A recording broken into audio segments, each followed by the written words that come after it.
Alright, so we are back, and we're here to have a good time. Okay. If y'all got any thoughts, comments, or feedback, write anything that you like, love, or hate. I would love to hear about it down in them comments down there. Because, buddy, I am all about trying to get better. Okay? So just let me know. And here we are for the Crucible Knight in the Stormhill Evergale. This guy is super serious business, so we're going to fight him, and then we're going to do the deep dive thing afterwards. I'm going to have like a small little commentary while we're doing it, but I'm not going to go super in-depth, right?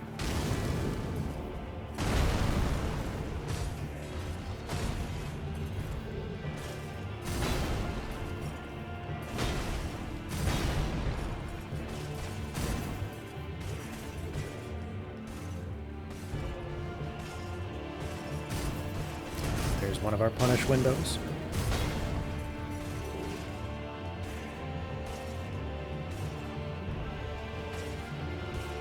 We're just waiting. There it is again. Thank you. Thank you.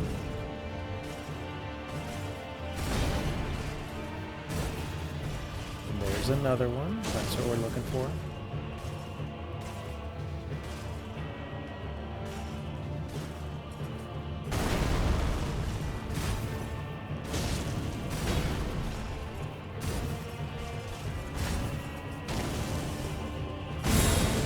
Now we're going dragon mode. We're at 50%. Actually, he's way above 50%. But anyway, this is phase 2.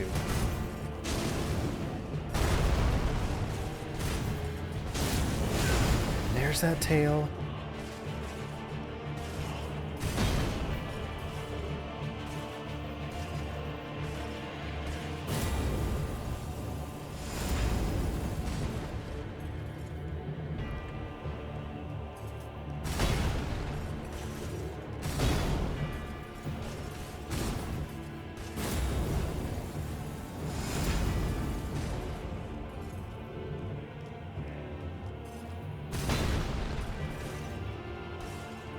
Just waiting for a window.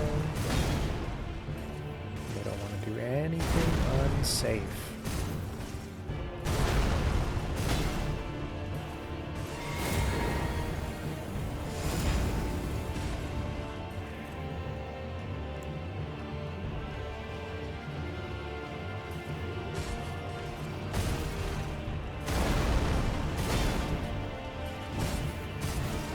We're not in a rush at all.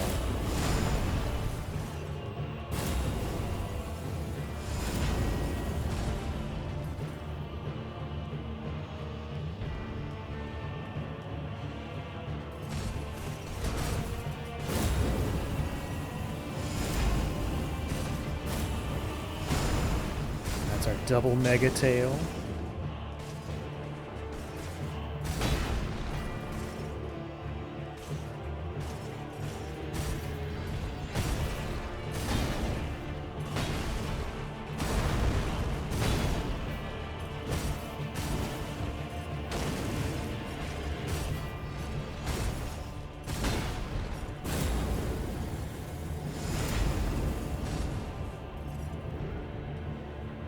Every time he does the charge, we're waiting to see if he's going to do the double tail afterwards.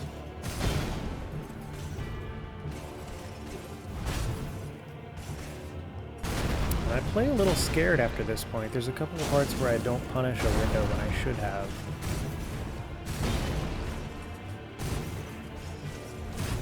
This guy just freaks me out, man. There's the tail. Thank you. Thank you.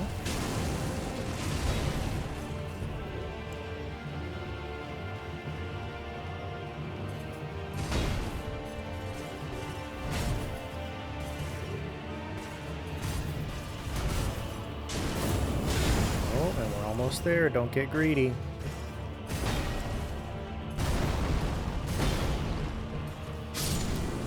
Here we go.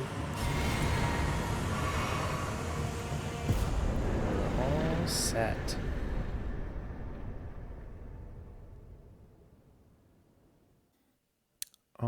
Alright, so we're going to start out by repeating that this guy is serious business, okay? And this is usually a very difficult fight. Especially if this is your first playthrough, you're like basically not going to kill him, right? Unless this video is so amazing that you're able to kill him because you know all of his attacks and all of his windows. And I would love to hear about that kind of thing. If you want to let me know, I'm just saying. He's extremely resistant to physical damage. And he has very specific punish windows, right? So you can't just attack whenever you want to. You can really only attack him when he lets you, right? When he does one of the few attacks that you can take advantage of. He also punishes flask drinking really hard, which I think this is the first enemy in, kind of like a normal playthrough that you'll see that'll do that.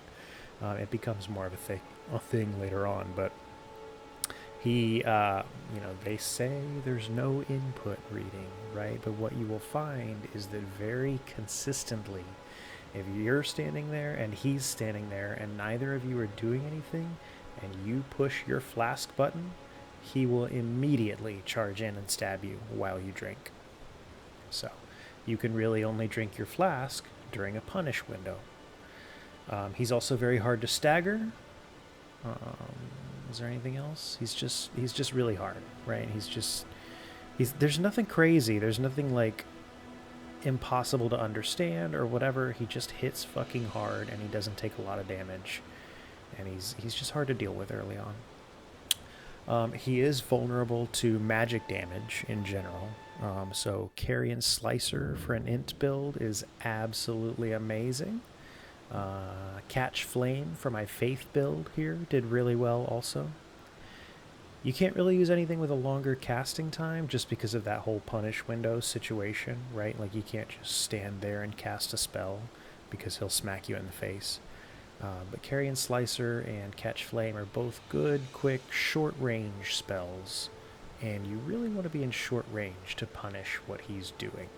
You're generally going to stand at like a short/medium range while you try to bait out the attacks that you're looking for. But then you want to end up in short range to be able to attack him. So yeah, even as a caster, you're like, oh, I want to stay away from him. It's safest to be away from him. No, you're actually safest to be about a medium/short distance to be able to see what he's doing and dodge into him and attack when you have a window. If you go to a long range, he's probably just going to run up and stab you. If you're, super extreme long range, right? Like if you're completely across the arena there, you can probably get some casts off. But A, it's a small arena, so that's not super likely. And B, he has a shield, right? So if you're standing back there casting pebbles or whatever it is, he's just going to put up his shield. He's not going to take a lot of damage. You're going to be, empty on stamina by the time he walks up to you, and he's going to stab you. So medium/short range is where you're going to live in this fight. It's also worth pointing out that he is very vulnerable to being parried. Most classes at this point in the game, if you have, followed the progression that I've done, for instance, and haven't made it into the castle yet, you don't have access to a shield that has parry on it. But you could get that in Stormvale Castle if you wanted to. He is vulnerable to being parried. He is supposedly, I will say, very easy to parry if you're used to parry, right? If you're the type of person who parries things, this is definitely a boss that you should parry. If you're the type of person who's never parried things, this might be a decent boss to practice it on, right? You'll die a few times, but it's a good practice session. You'll learn, right? And again, apparently, he is very vulnerable to it. He swings at you. His swings are very obvious when they're coming in. You hit your parry button, you smack his swing away, you stab him in the chest, and you just repeat over and over again until he dies with no problem. Personally, I'm not a parry kind of guy. Okay? I'll do it occasionally if I have to. But I didn't have to, and I don't like it. So I generally don't do it if I don't have to. We're basically just watching what he does until he gives us a window. So we're dodging his attacks. Most of his attacks, you can kind of just step away from him. You don't actually have to roll it. You just have to keep the right amount of distance. But we're just watching what he does until he gives us one of the attacks that we want that gives him a punish window, or that gives us a punish window on him. So there's 3 main things that we're looking for early on. And then there's a number 4 that we're going to be looking for that can start halfway through the fight. Spoilers. Actually, no, we've already seen the fight, right? So it's not a spoiler. He goes dragon form. I call it dragon form. After watching the video, there's not really a lot of dragon action there, apart from maybe his tail. But anyway, I call it dragon form. Happens at about 50%, and that'll give you access to a 4th punish window. So first of all, he has his stab forward. We see this all the time. He likes to use this as a combo finisher, so he'll do any kind of combo, whatever it is that he feel like.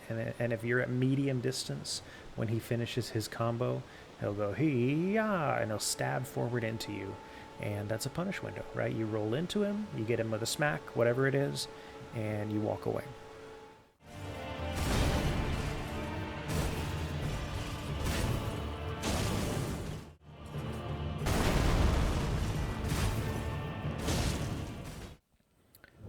That's what he uses to punish flask drinking, by the way. So if you're, medium distance, you're both just kind of staring each other down.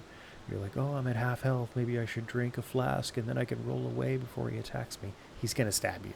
Don't do that. You can only drink during a punish window. Next, he has his shield bash, so we saw that plenty of times.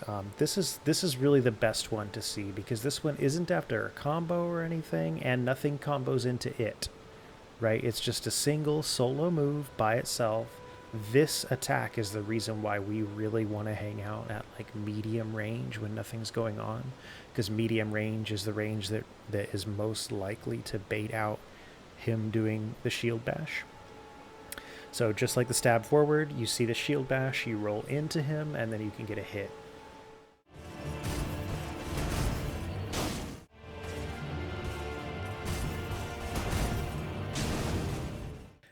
The third one is going to be a punish window after he does his combo that starts with him two-handing his weapon and then stomping the ground. So he will very quickly two-hand, ground stomp, and then do a two-handed slam.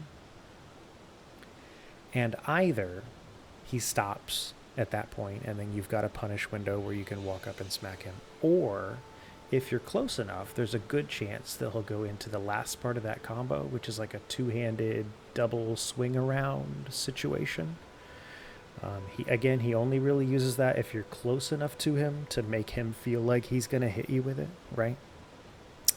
But if he does that, then obviously you need to distance that. You can either roll it or you can just, stand a little bit of a distance away and not get hit by it. And then you've got a good punish window after he finishes that. That's actually the biggest punish window that you're going to see. You can get 2 attacks in there sometimes, as opposed to the 1 during most windows. I still wouldn't necessarily recommend trying to go for 2, but if you were going to go for 2, that would be the one where you could do it.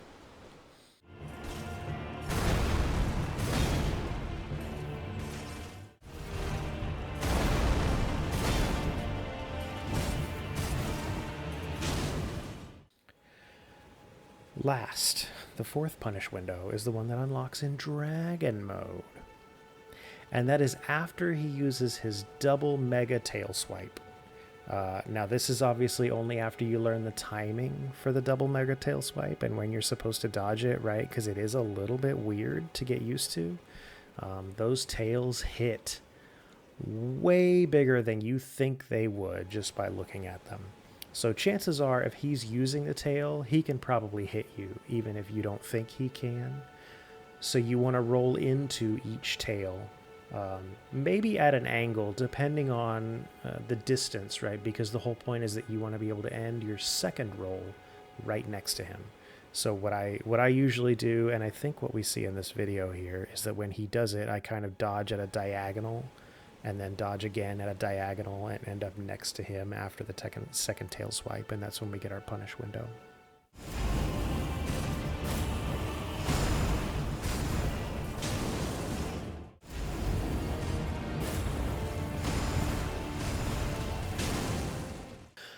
Phase 2 also adds a little asterisk to every single punish window, because once he's in phase 2, he unlocks his little mini tail swipe, right? And I know that we saw that a couple of times in here, and basically he can use his little mini tail swipe after anything, after absolutely anything that he wants to. He can use his little mini tail swipe. And so you still have punish windows, but they're much tighter, because what happens now is you just want to dodge earlier into whatever the attack is, so that you still have time to dodge the attack, hit him, and then be prepared to dodge away when the mini tail comes at you.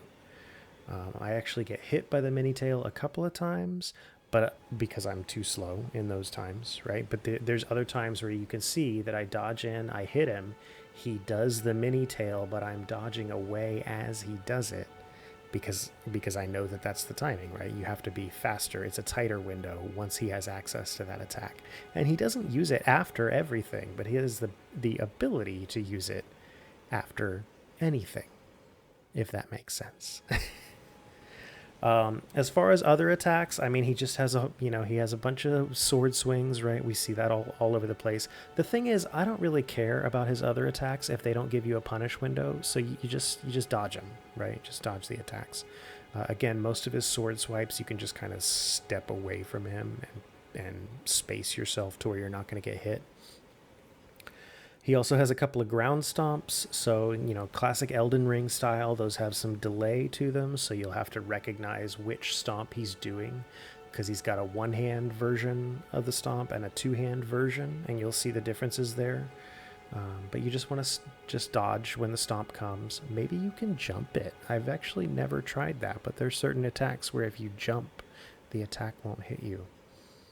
I wonder if that works for the ground stomp. How interesting. I've never thought about that until just right now. Anyway, each ground stomp also goes into its respective sword combo. So he does like one-handed ground stomp and then some one-hand combos, or the two-handed ground stomp, which goes into the punish window that we had already talked about. And then I think the only other attack that we care about is his Dragonflight charge situation.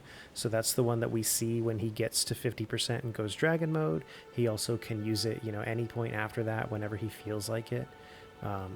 When he goes into dragon mode, he does like an AoE kind of damaging situation around himself. And then he jumps up and he does his Dragonflight charge. And it looks like it's very easy to dodge, but there will be times where you don't judge the distance well or whatever, something, whatever. It might hit you. But generally you just dodge it. It also travels far enough that you usually shouldn't really think about trying to punish it. Theoretically, if he starts his charge far enough away from you, and you dodge backwards as he's charging, then you can dodge and end up next to him at the end of the charge to be able to potentially punish him. But he also often follows up that charge with a double mega tail swipe, so you don't necessarily want to try to punish there. You're better off just kind of treating it like he's just doing a reposition, he's going to be behind you, the fight's going to start from over there at that point. And that should be it. That should be everything that he can do. So you are now capable of fighting and killing the Crucible Knight. You're going to find more of them as we go through the game. There's actually going to be one not too far from here. I don't want to spoil it for you. It's going to be a surprise, okay? If you are here, I'll love you. I mean it. If you've had a good time today and you feel like you might want to come back for more, you should click on that subscribe button. And drop me a comment. Let me know if anything here helps you to find or kill anything, right? Or let me know if you just enjoy hearing me ramble on about stuff. We've had a good time today. And we're going to come back for next time.